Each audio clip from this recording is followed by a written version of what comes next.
몸을 많이 움직이면 땀나죠. 건강한 모습이에요. 영하 8도까지 내려가는 날 새벽에 막 에스키모처럼 뒤집어 쓰고 한 바퀴 뛰었더니 그래도 등에 막 땀이 후줄근이 나던데요. 그리고 나서 씻고 나면은 얼마나 개운한지 몰라요.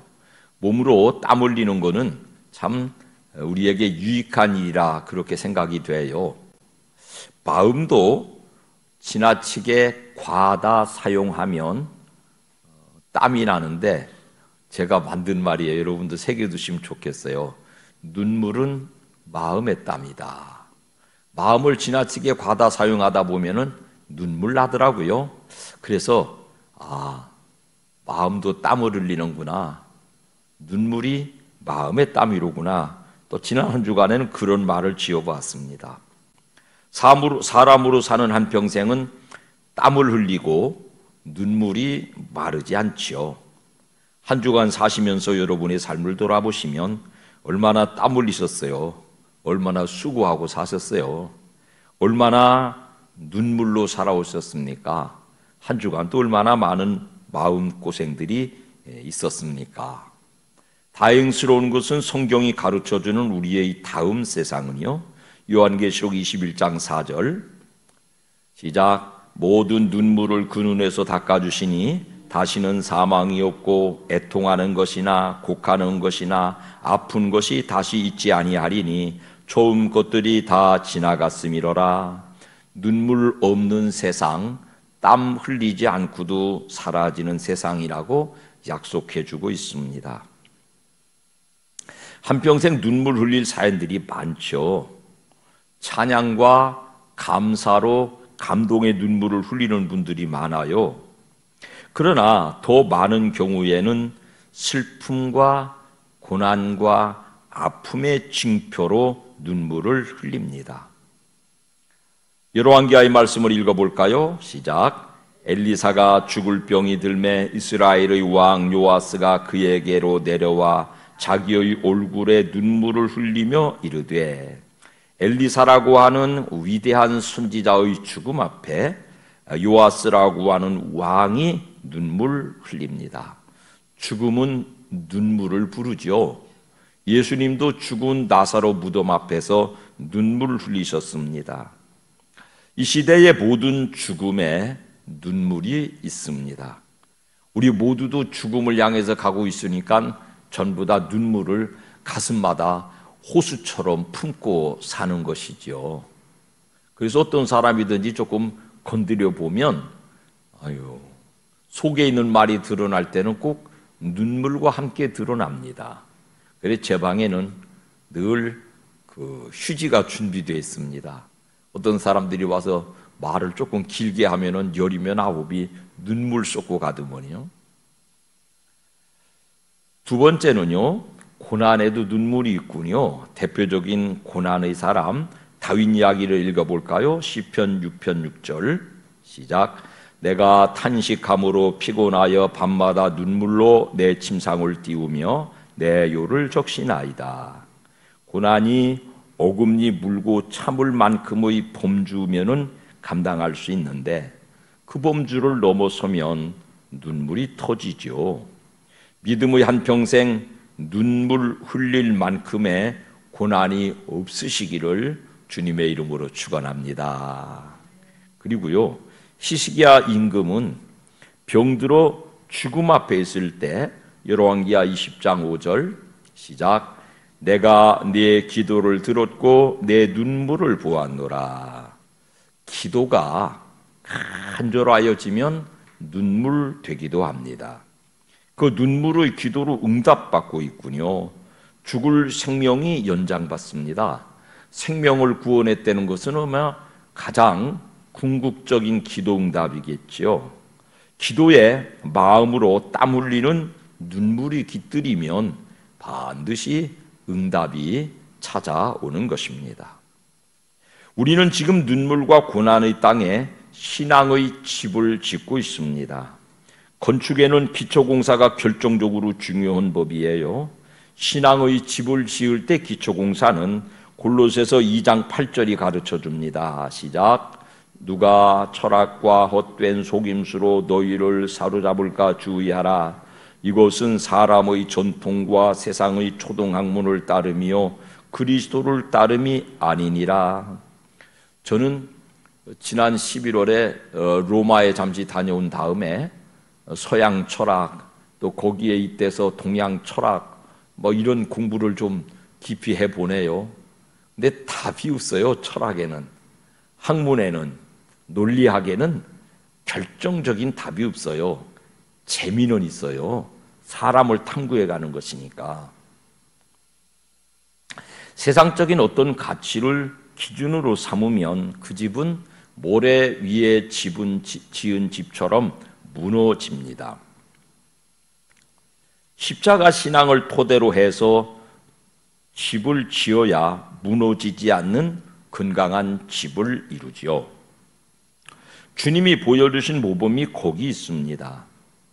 세상에 오신 하나님, 귀신 쫓아내고 병자 고쳐주시고 굶주린 사람들 먹여주셨어요. 근데요, 주님이 터잡고 앉아서 병원을 여시지 않았고요, 식당을 개업하지 않으셨어요. 왜냐하면 그건 주님의 본업이 아니셨다는 표시예요. 기어이 그분은 십자가 지는 대로 가셨습니다. 예수 그리스도의 본질은 교회를 이루는 기본적 기초석 같은 가치는 십자가에 있습니다. 십자가는 뭘까요? 정확하게 설명을 드린 적이 여러분 있지요. 죄 지은 사람, 그 중에서도 천한 사람을 죽이는 가장 고통스러운 사형틀입니다. 바울은 그 당시에 천한 사람으로 분류되지 않아요. 로마 시민권자니까. 그러니까 여러 사도들이 전부 다 십자가 처형당한 사람 많은데 바울은 다행스럽게 참수형을 당했습니다. 쉽게 말해서 목을 잘라 죽였어요. 십자가는요, 못 3개로 사람을 죽을 때까지 걸어놓으니까 얼마나 고통스러워요. 그러니까 로마 시민권들의 존엄함에는 맞지 않는 사형 방법이어서 로마 시민권자들을 사용시킬 때는 참수형으로 하고, 로마 시민이 아닌 그들 말로 오랑캐들, 이방 민족들, 로마 시민이 아닌 사람들은 처참한 십자가 처형을 하곤 했던 것입니다. 주님이 그 십자가를 지셨으니까는 오늘 그 의미를 조금 살펴보지요. 맨 먼저 십자가에서는요, 사랑과 율법이 만나는 꼭지점을 우리가 체험할 수 있습니다. 죄 지은 사람은 반드시 죽음으로 그 죄값을 치르라는 것이 하나님의 법이지 않아요? 로마서 6장 23절 모두 같이 읽어볼까요? 시작. 죄의 삭은 사망이요. 여러분, 그 죄의 삭은이라고 하는 말은 죄에 대한 처벌은 죽음으로 이미 결정이 나 있어요. 그러면 죄는 뭐냐? 인간이 가지고 있는 윤리 도덕적 기준에서 죄가 있고 큰 죄가 있고 극악무도한 죄가 있고 그렇지만 하나님 앞에서의 죄는 여일합니다. 크든지 작든지 모두를 일컬어 죄라고 그러고요. 제가 그 점을 우리 성도님들이 조금 쉽게 이해하시도록 큰 태산 같은 바위를 바다에 던져도 가라앉고 머리통만한 호박들도 주먹만한 조약돌도 새끼 손가락만한 공깃돌도 마침내 모래알도 물에 가라앉습니다. 죄는 우리가 가지고 있는 기준으로 크든지 작든지 상관없이 동일한 죽음을 불러옵니다 라는 설명을 드렸죠. 모든 죄에는 죽음이라고 하는 대가가 따르는데 예수 그리스도께서 그 죽음을 자기 몸에 걸머지신 거예요. 로마서 6장 23절 말씀 시작. 하나님의 은사는 그리스도 예수 우리 주 안에 있는 영생이니라. 죄 지은 사람에게도 여전한 하나님의 은사, 은혜로 주시는 선물이 있어서 영생을 허락하신 자리가 죽음이에요. 십자가예요. 예수가 죽으신 그 십자가에서 우리는 은혜를 입어서 영생을 캐내고 있는 것입니다. 내가 죽어야 될 죽음의 자리에 예수, 사람의 몸을 입고 오신 하나님이 그 죽음, 죄의 대가를 자기 몸에다가 다 쏟아 부으셔서 죄가 있어도 더 이상 죽음이 역사할 수 없는 상태를 만들어 주셨습니다. 쉽게 말해서 내 죄를 예수님이 대신 책임져 주시고 나에게는 그 십자가 죽음을 통해서 영생을 선물해 주신 것입니다. 죄의 삭을 치르는 죽음은 사람의 몸을 입으신 예수님이 대신 담당하셨습니다. 하나님이 구차한 사람의 몸을 입으셨어야 됐을까? 왜냐하면 하나님은 죽으실 수 없잖아요. 사람이라야 죽을 수 있잖아요. 그러니까 죽을 수 있는 사람의 몸을 입고 예수라는 이름으로 이 세상에 오신 것이에요. 하나님의 은혜의 선물인 영생은 죄 지은 우리에게 주어졌고 우리의 죄 지은 죽음의 값은 예수님이 대신 치르셨습니다. 기원 30년 오간의 역사의 현장에서 백주대낮에 일어난 일인데 믿음이 아니면 십자가의 대속을 받아들일 수 없는 것이 또 인간들의 사상입니다. 로마 사람들의 가치, 로마 사람들의 정의나 법 정신에 이 십자가는 맞지를 않습니다.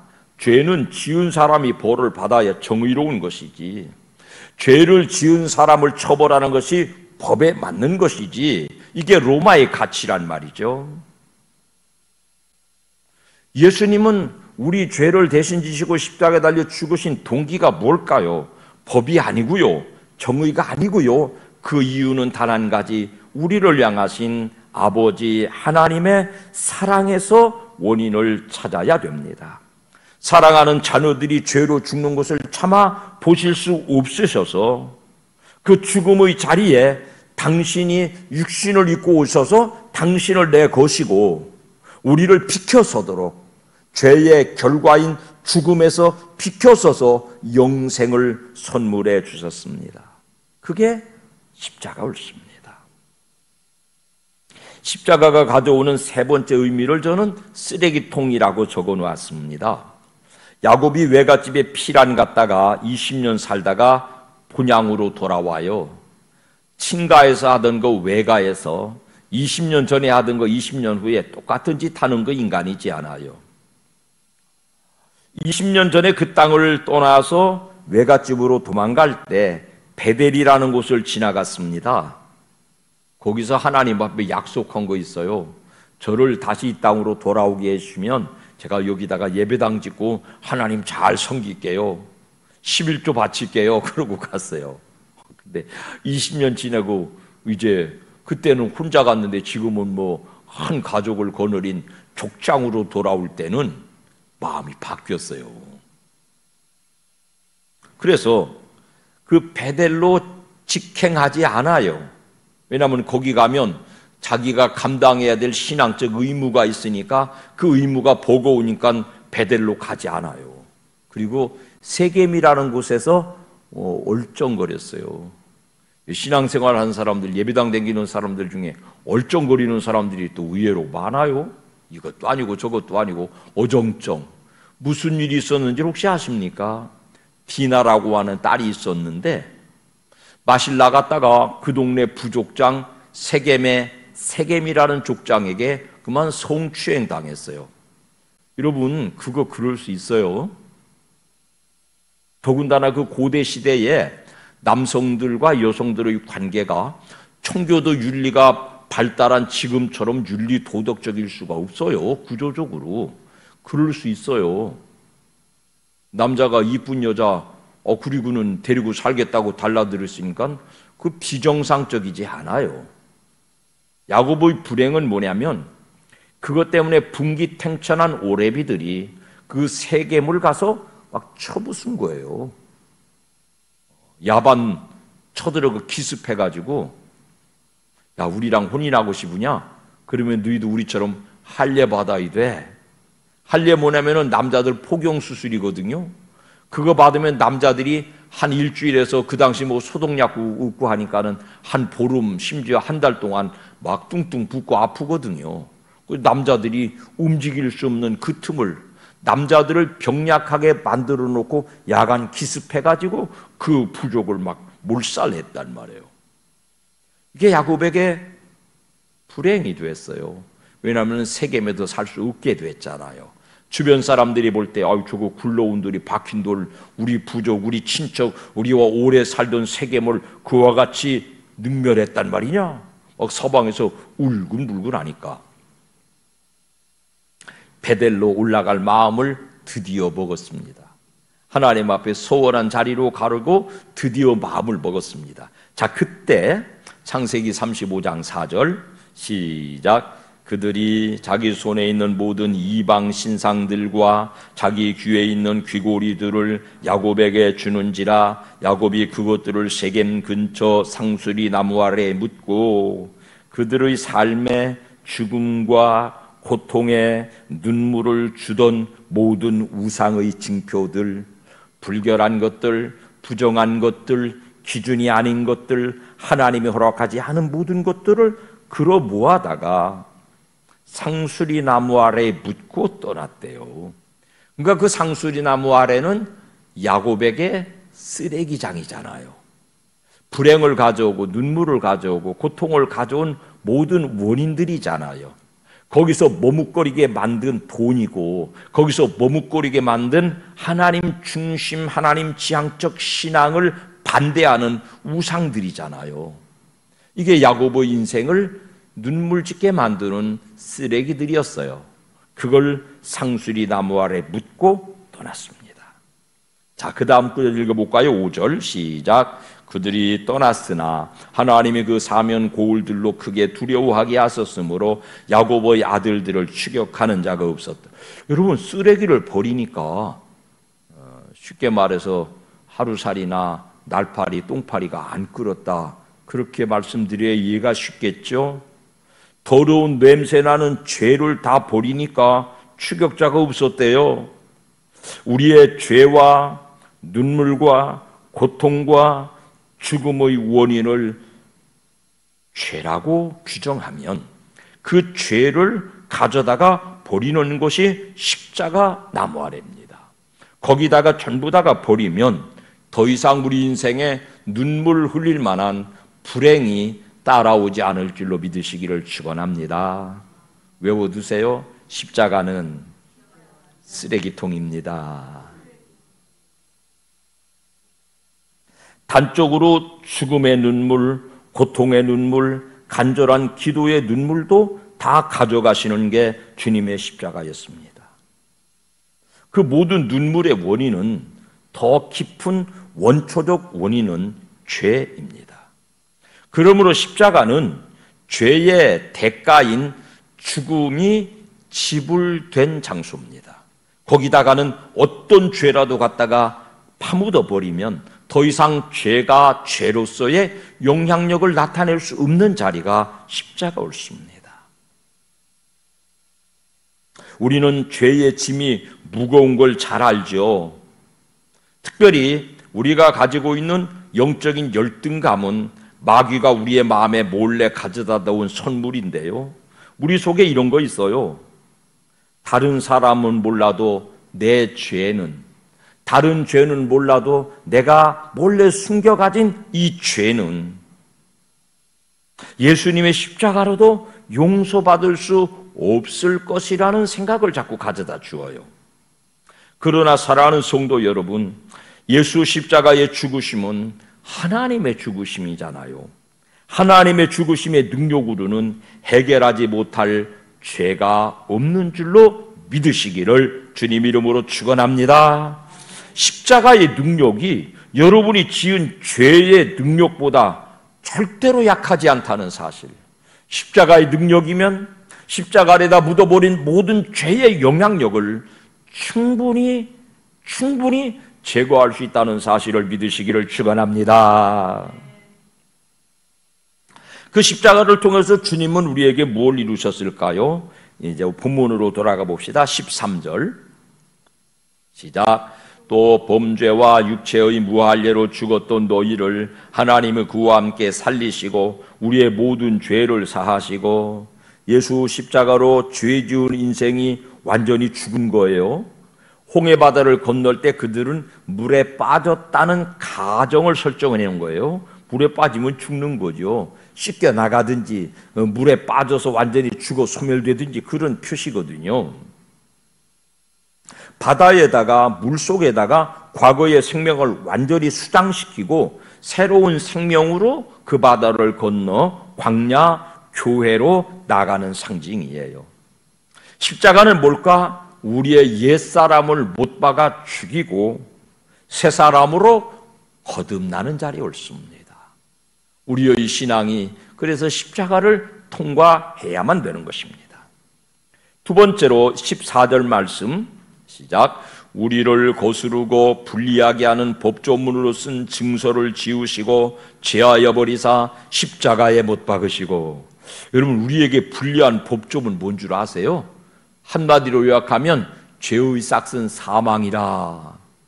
율법이에요. 율법은 다 죽이재요. 주일 안 지켜도 죽이고, 불효 부모에도 죽이고, 우상 숭배도 죽이고, 하나님의 이름을 함부로 불러도 잡아 죽이자는 거예요. 그게 우리에게 얼마나 불리한 법조문이에요.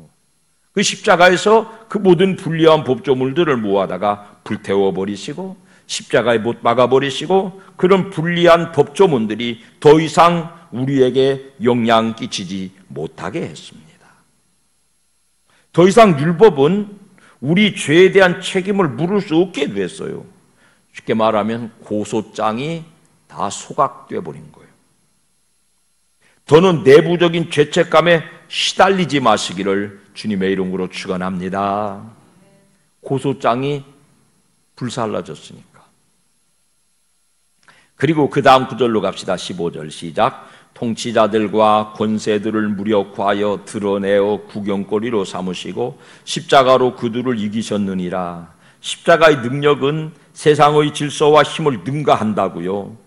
우리는 잠정적으로 전쟁 위험에 시달리죠.